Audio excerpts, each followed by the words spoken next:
ഓം നമോ ഭഗവതേ വാസുദേവായ. ഹരിമുരളീരവത്തിലേക്ക് എല്ലാവർക്കും സ്വാഗതം. നാരായണായ നമ നാരായണായ നമ നാരായണായ നമ നാരായണ നാരായണായ നമ നാരായണായ നമ നാരായണായ നമ നാരായണ. ഇന്ന് നമുക്ക് 5ഉം 6ഉം ശ്ലോകങ്ങൾ നോക്കാം. ശ്രീമൻ നാരായണീയം ദശകം 48 നളകൂപരമണിഗ്രീവന്മാരുടെ ശാപമോക്ഷം. ശ്ലോകം 5. യുവാമവാപ്തൗ കഖുപാത്മതാം ചിരം ഹരിം നിരീക്ഷ്യാഥ പദം സ്വമാപ്നുതം ഇതീരിതൗ തൗ ഭവതീക്ഷണസ്പൃഹാം ഗതൗ വ്രജാന്തേ കകുഭൗ ബഭൂവതു. നമുക്ക് ഈ ശ്ലോകം എങ്ങനെ ചൊല്ലാമെന്നും അതിൻ്റെ വാക്കുകൾ പിരിച്ചിട്ട് അതിൻ്റെ അർത്ഥവും നോക്കാം. യുവാം അവാപ്തൗ കഖുപാത്മതാം ചിരം ഹരിം നിരീക്ഷ്യാഥ പദം സ്വം ആപ്നുതം ഇതീരിതൗ തൗ ഭവത് ഈക്ഷണ സ്പൃഹാം ഗതൗ വ്രജാന്തേ കകുഭൗ ബഭൂവതു. ലാസ്റ്റിലവിടെ വിസർഗം. നമുക്കിതിലെ വാക്കുകളുടെ അർത്ഥം നോക്കാം.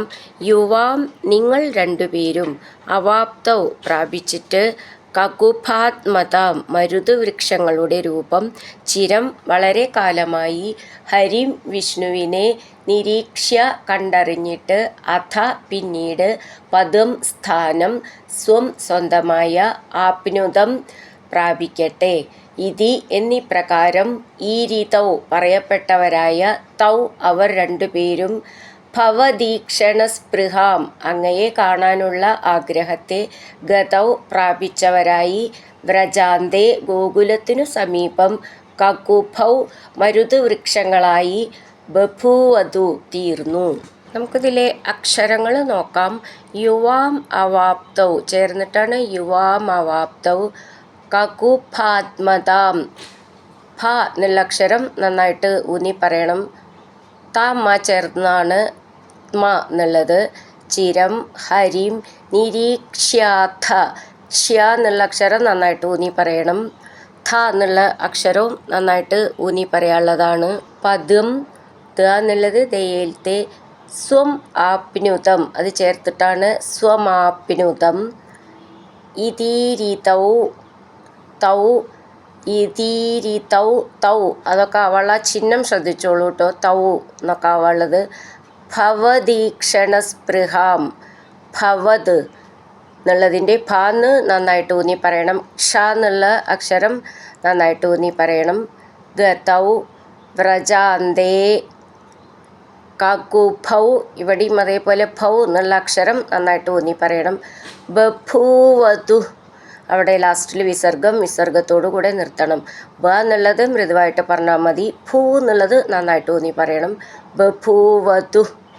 യുവാമവാപ്തൗ കകുഭാത്മതാം ചിരം ഹരിം നിരീക്ഷ്യാഥ പദം സ്വമാപ്നുതം ഇതീരിതൗ തൗ ഭവദീക്ഷണസ്പൃഹാം ഗതൗ വ്രജാന്തേ കകുഭൗ ബഭൂവതു.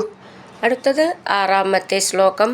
അതന്ത്രമിന്ദ്രദ്രുയുഗം തഥാവിധം സമേയുഷാ മന്ഥരഗാമിനാ ത്വയാ തിരായിതോലൂഖലരോധ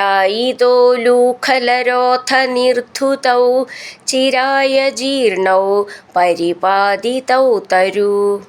നമുക്ക് ഈ ശ്ലോകം എങ്ങനെ വായിക്കാമെന്നും അതിലെ വാക്കുകൾ പിരിച്ചിട്ട് അതിൻ്റെ അർത്ഥവും നോക്കാം.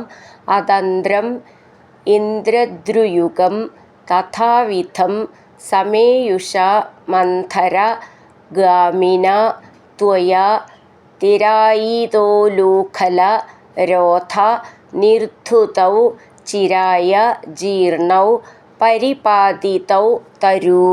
നമുക്കിതിലെ വാക്കുകളുടെ അർത്ഥം നോക്കാം. അതന്ത്രം വേഗം, ഇന്ദ്രദ്രുയുഗം 2 അർജുന വൃക്ഷത്തെയും, തഥാവിധം അപ്രകാരം, സമേയുഷ സമീപിച്ചവനുമായ, മന്ഥരഗാമിന മന്ദം നടക്കുന്നവനും, ത്വയ അങ്ങയാൽ, തിരായിതോലൂഖലരോധനിർധുതൗ വിലങ്ങനെ നിന്ന ഉരലിൻ്റെ തടസ്സം കൊണ്ട് ഇളക്കപ്പെട്ടതും, ചിരായ വളരെ കാലമായി, ജീർണൗ ജീർണിച്ചവയുമായ, തരു രണ്ടു വൃക്ഷങ്ങളും, പരിപാതിതൗ നിലം പതിപ്പിക്കപ്പെട്ടു. നമുക്കിതിലെ അക്ഷരങ്ങൾ നോക്കാം. അതന്ത്ര ന ദ എന്നുള്ള അക്ഷരാണ് ന്ദ്ര.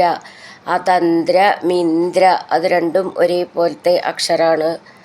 ദ്രുയുഗം അതന്ത്രമിന്ദ്ര ദ്രുയുഗം. തഥാവിധം തഥ എന്നുള്ള ഥാന്ന് നന്നായിട്ട് ഊന്നി പറയണം. വിധം എന്നുള്ളതിൻ്റെ ഥാന്നും ഊന്നി പറയാനുള്ളതാണ്. സമേയുഷ മന്ധരഗാമിന മന്ധര ന ഥ ചേർന്നതാണ്, നന്നായിട്ട് ഊന്നി പറയണം. ത്വയാ തിരായിതോലൂഖലരോധനിർധുതൗ ഉലൂഖല ഖ എന്നുള്ള അക്ഷരം നന്നായിട്ട് ഊന്നി പറയണം. രോധ എന്നുള്ളതിൻ്റെ ഥ. നിർധുതൗ ധു അതും നന്നായിട്ട് ഊന്നി പറയാനുള്ളതാണ്.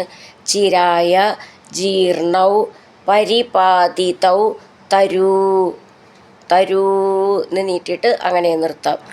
അതന്ത്രമിന്ദ്രദ്രുയുഗം തഥാവിധം സമേയുഷാ മന്ധരഗാമിനാ ത്വയാ തിരായിതോലൂഖലരോധനിർധുതൗ ചിരായ ജീർണൗ പരിപാതിതൗ തരൂ.